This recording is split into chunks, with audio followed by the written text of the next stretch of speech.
আসসালামু আলাইকুম। আরবিডি নিউজের সর্বশেষ আন্তর্জাতিক সংবাদে সবাইকে আমন্ত্রণ জানাচ্ছি। সঙ্গে আছি আমি রাজীব। প্রথমেই জেনে নেওয়া যাক কি থাকছে এখনকার গুরুত্বপূর্ণ সংবাদ শিরোনামে। আফগানিস্তান নিয়ে জো বাইডেনকে সতর্ক করলেন হিলারি। আমেরিকা নিষেধাজ্ঞা তুলতে অস্বীকার করলে ভিয়েনা সংলাপের ইতি ঘটবে। রাম জন্মভূমি অযোধ্যাতেও বিজেপির চরম পরাজয়। ভেঙে পৃথিবীর দিকে ছুটে আসছে চীনা রকেটের 100 ফুট লম্বা ভিতরের অংশ। এবং সর্বশেষ থাকছে আগামী মাসে প্রেসিডেন্ট পুতিনের সঙ্গে সাক্ষাৎ করতে চাই বলছেন জো বাইডেন। সারা ভারত জুড়ে একের পর এক ধরাশায়ী হচ্ছে বিজেপি ও তার পরেও কি নরেন্দ্র মোদী এবং অমিত শাহের লজ্জা হবে বলে আপনারা মনে করেন? এ বিষয়ে আপনারা আপনাদের মূল্যবান মতামত প্রদান করবেন।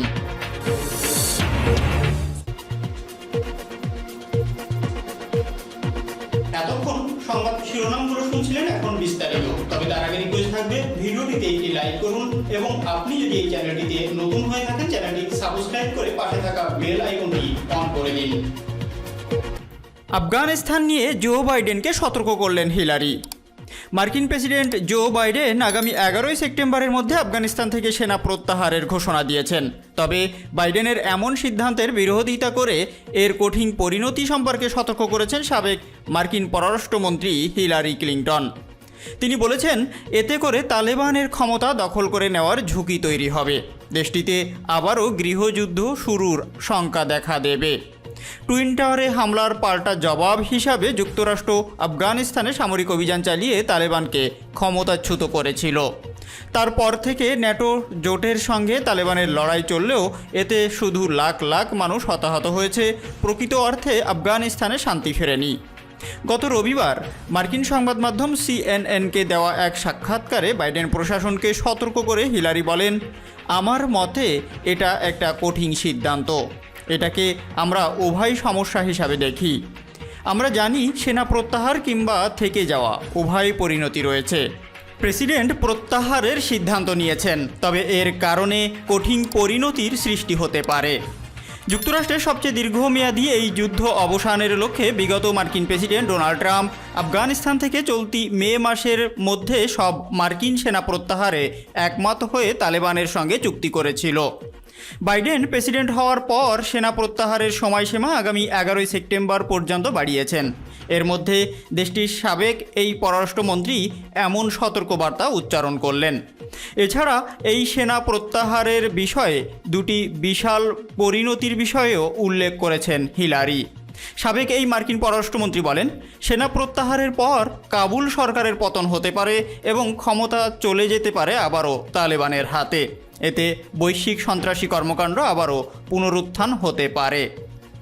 এই বিষয়গুলোর উপর মার্কিন সরকারের আরও মনোনিবেশ করা উচিত বলে মন্তব্য করেন তিনি। হিলারি বলেন, আমার মতে এই দুটি কঠিন বিষয়ে মোকাবেলা করতে হবে। আফগান নিরাপত্তা বাহিনীকে সমর্থন দেওয়া সেনাদের প্রত্যাহার করে নিলে তাদের প্রতিরোধ ব্যবস্থা ভেঙে পড়বে, কিন্তু সেই সম্ভাব্য পরিণতি থেকে আমরা মুখ ফিরিয়ে নিতে পারি না। তিনি আরও বলেন, হাজার হাজার আফগান যারা যুদ্ধের সময় যুক্তরাষ্ট্র আর ন্যাটোর সঙ্গে কাজ করেছেন তাদের রক্ষা করাও জরুরি এবং তাদের মধ্যে যে কোনো শরণার্থী গ্রহণের জন্য যুক্তরাষ্ট্রের একটি বৃহত্তর ভিসাদান কর্মসূচি চালু করা উচিত। শুধু হিলারি নন, আরেক সাবেক মার্কিন পররাষ্ট্রমন্ত্রী কন্ডোলিসা রাইসও আফগানিস্তান থেকে মার্কিন সেনা প্রত্যাহার নিয়ে এর আগে কংগ্রেসের পররাষ্ট্র নীতি বিষয়ক কমিটির সদস্যদের কথা বলে উদ্বেগ জানান। সেনা প্রত্যাহারের সরাসরি বিরোধিতাও করেন তারা। উল্লেখ্য, গত শনিবার থেকে আফগানিস্তান থেকে মার্কিন সেনা প্রত্যাহার শুরু হয়েছে। পশ্চিমা সামরিক জোট ন্যাটোর সেনা প্রত্যাহার শুরুর কয়েকদিন পরই মার্কিন সেনা প্রত্যাহার শুরু হলো। বিবিসির প্রতিবেদন অনুযায়ী যুক্তরাষ্ট্রের নেতৃত্বে আফগানিস্তানে এখনও ন্যাটো জোটের ৯,৬০০ সেনা রয়েছে। এর মধ্যে অন্তত ২,৫০০ সেনা আমেরিকান। আমেরিকা নিষেধাজ্ঞা তুলতে অস্বীকার করলে ভিয়েনা সংলাপের ইতি ঘটবে। আমেরিকা ইরানের উপর আরোপিত সব নিষেধাজ্ঞা প্রত্যাহার করতে অস্বীকৃতি জানালে ভিয়েনায় পাশ্চাত্যের সঙ্গে তেহরানের চলমান সংলাপের ইতি ঘটবে। ইরানের নাম প্রকাশে অনিচ্ছুক একটি শীর্ষস্থানীয় সূত্র প্রেস টিভিকে একথা জানিয়েছে। সূত্রটি বলছে, ইরান এখনও পরমাণু সমঝোতার 29 নম্বর ধারা অনুযায়ী তেহরানের উপর আরোপিত সব নিষেধাজ্ঞা প্রত্যাহারের প্রত্যাশা করছে। যদি সব নিষেধাজ্ঞা প্রত্যাহার করতে অস্বীকৃতি জানানোর অবস্থানে আমেরিকা অটল থাকে, তবে নিশ্চিতভাবে ভিয়েনা সংলাপের অপমৃত্যু ঘটবে। সূত্রটি আরও বলছে, পরমাণু সমঝোতার যেসব নিষেধাজ্ঞা প্রত্যাহার করার কথা ছিল এবং এটি স্বাক্ষরের পর থেকে বারাক ওবামা ও ডোনাল্ড ট্রাম্পের শাসনামলে যত নিষেধাজ্ঞা আরোপ করা হয়েছে তা একযোগে প্রত্যাহার করতে হবে। কেবলমাত্র তাহলেই এই সমঝোতার পূর্ণাঙ্গ বাস্তবায়ন হবে এবং তেহরানও তার প্রতিশ্রুতি পরিপূর্ণভাবে বাস্তবায়ন করবে। ভিয়েনা সংলাপে উপপররাষ্ট্রমন্ত্রী সায়েদ আব্বাস আরকোচি ইরানি প্রতিনিধি দলের নেতৃত্ব দিচ্ছেন। 2015 সালে স্বাক্ষরিত পরমাণু সমঝোতাকে আবার আগের অবস্থায় সক্রিয় করার জন্য অস্ট্রিয়ার রাজধানী ভিয়েনায় বর্তমান ইউরোপীয় দেশগুলোর সঙ্গে ইরানের সংলাপ চলছে। সংলাপে আমেরিকা ছাড়া এই সমঝোতায় স্বাক্ষরকারী বাকি 5 দেশ অংশগ্রহণ করছে। অবশ্য আমেরিকা পরবর্তীতে ওই 5 দেশের প্রতিনিধি দলের সঙ্গে আলাদা বৈঠকে অংশ নিচ্ছেন। সর্বোচ্চ চাপ প্রয়োগের নীতি অনুসরণ করে সাবেক মার্কিন প্রেসিডেন্ট ডোনাল্ড ট্রাম্প 2018 সালের মে মাসে পরমাণু সমঝোতা থেকে আমেরিকাকে বের করে নেন।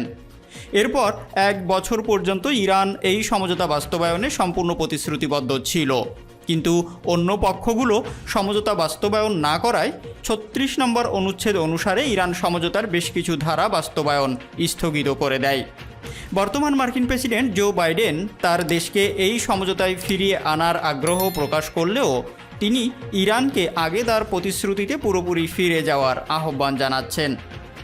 কিন্তু ইরান বলছে আমেরিকা আগে এই সমঝোতা থেকে বেরিয়ে গেছে বলে তাকে আগে নিষেধাজ্ঞা প্রত্যাহার করে এতে ফিরে আসতে হবে। ইরান ও আমেরিকার মধ্যকার মতপার্থক্যের এই জায়গাটি নিয়েই মূলত ভিয়েনায় ধারাবাহিক সংলাপ চলছে। রাম জন্মভূমি খ্যাত অযোধ্যাতেও বিজেপির চরম পরাজয়। ভারতের উত্তরপ্রদেশের পঞ্চায়েত ভোটে খোদ নরেন্দ্র মোদীর খাসতালুকেও ভয়াবহ পতন ঘটেছে বিজেপির। মুখ পুড়েছে যোগী আদিত্যনাথের। বারাণসী জেলা পরিষদের 40টি আসনের মধ্যে মাত্র 8টি নিজেদের দখলে রাখতে পেরেছে বিজেপি। এছাড়া বিজেপির জোট সঙ্গী আপনা দল পেয়েছে 3টি আসন। পাশাপাশি রাম জন্মভূমি অযোধ্যা এবং কৃষ্ণের এলাকা মাথুরাতেও পরাজিত পদ্ম শিবির। বিজেপির পোস্টার বয় খ্যাত যোগী আদিত্যনাথের রাজ্য অনেক বেশি আসনে জিতেছে বিরোধীরা। বারাণসী রাজ্যের প্রধান বিরোধী দল সমাজবাদী পার্টি পেয়েছে 15টি, বিএসপি 5টি এবং আম আদমি পার্টি ও সুহেলদেব ভারতীয় সমাজ পার্টি 1টি করে আসনে জিতেছে। কয়েকটি আসন গিয়েছে নির্দলদের দখলে। শুধু বারাণসীতেই নয়, বিজেপিকে লজ্জার হারের মুখোমুখি হতে হয়েছে অযোধ্যাতেও। অযোধ্যা জেলা পঞ্চায়েতের 40টি আসনের মধ্যে 24টি জিতেছে অখিলেশ যাদবের সমাজবাদী পার্টি। বিজেপির ঝুলিতে মাত্র 6টি, বিএসপি 5টি এবং নির্দল ও অন্যান্যরা 5টি আসনে জিতেছে। মাথুরা জেলা পঞ্চায়েতের বিএসপি 12 এবং অজিত সিংহের রাষ্ট্রীয় লোকদল 9টি আসনে জিতেছে। বিজেপি জিতেছে মাত্র 3টিতে। রবিবার থেকে উত্তরপ্রদেশের 75টি জেলার 30 স্তর পঞ্চায়েতে ভোটের গণনা শুরু হয়েছে। জেলা পঞ্চায়েতের 3050টি আসনের মধ্যে এখনও পর্যন্ত 918টিতে বিজেপি জিতেছে বলে দলের তরফ থেকে দাবি করা হয়েছে। ভেঙে পৃথিবীর দিকে ছুটে আসছে চীনা রকেটের 100 ফুট লম্বা ভিতরের অংশ। অনিয়ন্ত্রিত গতিতে পৃথিবীর দিকে ছুটে আসছে চীনের বৃহত্তম রকেটের 100 ফুট লম্বা অর্থাৎ মূল অভ্যন্তরীণ অংশ বা কোর অংশ। দিন কয়েকের মধ্যেই পৃথিবীর যে কোনো প্রান্তে এটি ভেঙে পড়তে পারে। মহাকাশ গবেষণা সংক্রান্ত নিউজ পোর্টাল স্পেস নিউজ এই খবর দিয়েছে। চীনের বানানো এই বৃহত্তম রকেটটির নাম লং মার্চ 5B রকেট। মহাকাশে খুব গুরুত্বপূর্ণ অভিযানের জন্যই এই শক্তিশালী রকেট বানায় চীনা মহাকাশ গবেষণা সংস্থা। পৃথিবীর কক্ষপথে নিজের দেশের একটি মহাকাশ স্টেশন বানাতে চলেছে চীন। প্রকল্পের নাম তিয়ানহে মহাকাশ স্টেশন। তা উৎক্ষেপণের জন্য কিছুদিন ধরেই প্রস্তুতি নিচ্ছে চীন। ওই মহাকাশ স্টেশনের একটি মডিউল বা অংশ পরীক্ষামূলকভাবে পৃথিবীর কক্ষপথে পাঠাতে গত 28শে এপ্রিল লং মার্চ 5B রকেটের উৎক্ষেপণ করেছিল চীনা মহাকাশ গবেষণা সংস্থা। স্পেস নিউজ জানাচ্ছে, চীনা রকেটটি সফলভাবে মহাকাশ স্টেশনের মডিউলটিকে কক্ষপথে স্থাপন করতে পারলেও নিজেকে আর গ্রাউন্ড স্টেশনের নিয়ন্ত্রণে রাখতে পারেনি। ঘুরে চলেছে পৃথিবীর কক্ষপথে। তবে তার ভিতরের 100 ফুট লম্বা অর্থাৎ 30 মিটার অংশটি রকেট থেকে আলাদা হয়ে পৃথিবীর বায়ুমণ্ডলে দিন কয়েকের মধ্যেই ঢুকে পড়তে চলেছে। রাডারে তা ধরাও পড়ছে। অংশটি এখন ভূপৃষ্ঠের 106 মাইল থেকে 231 মাইল উচ্চতার মধ্যে উঠানামা করছে। যে কোনো মুহূর্তে পৃথিবীর যে কোনো প্রান্তে তা ভেঙে পড়তে পারে বায়ুমণ্ডলে ঢোকার পর। যেহেতু তার উপর আর কোনো নিয়ন্ত্রণ নেই চীনা মহাকাশ গবেষণা সংস্থা গ্রাউন্ড স্টেশনের। আগামী মাসে প্রেসিডেন্ট পুতিনের সঙ্গে সাক্ষাৎ করতে চাই বলছেন জো বাইডেন। মার্কিন প্রেসিডেন্ট জো বাইডেন আগামী মাসে তার ইউরোপ সফরের সময় রুশ প্রেসিডেন্ট ভ্লাদিমির পুতিনের সঙ্গে সাক্ষাতের আগ্রহ প্রকাশ করেছেন। মঙ্গলবার হোয়াইট হাউজের করোনা ভাইরাস ও টিকাদান কর্মসূচি সম্পর্কে সাংবাদিকদের ব্রিফিংয়ের সময় এই আশা প্রকাশ করেন জো বাইডেন। আমেরিকায় কথিত সাইবার হামলা চালানো এবং দেশটির প্রেসিডেন্ট নির্বাচনে রাশিয়ার হস্তক্ষেপের অভিযোগে বাইডেন প্রশাসন গত কয়েক মাসে মস্কোর উপর নিষেধাজ্ঞা আরোপের পাশাপাশি বেশ কয়েকজন রুশ কূটনীতিকে বহিষ্কার করেছে। রাশিয়া তার বিরুদ্ধে আনিত এইসব অভিযোগ প্রত্যাখ্যান করে আমেরিকার বিরুদ্ধে পাল্টা ব্যবস্থা নিয়েছে। এর ফলে সাম্প্রতিক সময়ে দুই দেশের সম্পর্কে তীব্র টানাপোড়েন বজায় রয়েছে। জুন মাসে ইউরোপ সফরের সময় রুশ প্রেসিডেন্টের সঙ্গে সাক্ষাৎকারের পরিকল্পনা রয়েছে কিনা এমন প্রশ্নের উত্তরে জো বাইডেন বলেন, আমি সেই রকমটি আশা করছি। আমরা এ বিষয়ে কাজ করে যাচ্ছি। গত এপ্রিল মাসের গোড়ার দিকে পুতিনের সঙ্গে এক টেলিফোন আলাপে তৃতীয় কোনো দেশে তার সঙ্গে সাক্ষাতের আগ্রহ প্রকাশ করেন বাইডেন। মার্কিন প্রেসিডেন্ট এখনই পুতিনকে আমেরিকার আমন্ত্রণ জানাতে বা নিজে মস্কো সফর করতে রাজি নন। তার জাতীয় নিরাপত্তা উপদেষ্টা জ্যাক সুলিভান গত শুক্রবার বলেছিলেন, চলতি গ্রীষ্মেই দুই দেশের শীর্ষ নেতাদের সাক্ষাৎ হওয়ার সম্ভাবনা রয়েছে। তার এই বক্তব্যের প্রতিক্রিয়ায় রাশিয়ার পররাষ্ট্রমন্ত্রী সের্গেই ল্যাভরভ এই ইঙ্গিত দিয়েছেন যে দুই শীর্ষ নেতার মধ্যে বৈঠক অনুষ্ঠানের লক্ষ্যে ওয়াশিংটনের উদ্যোগে মস্কো ইতিবাচক সাড়া দিয়েছে।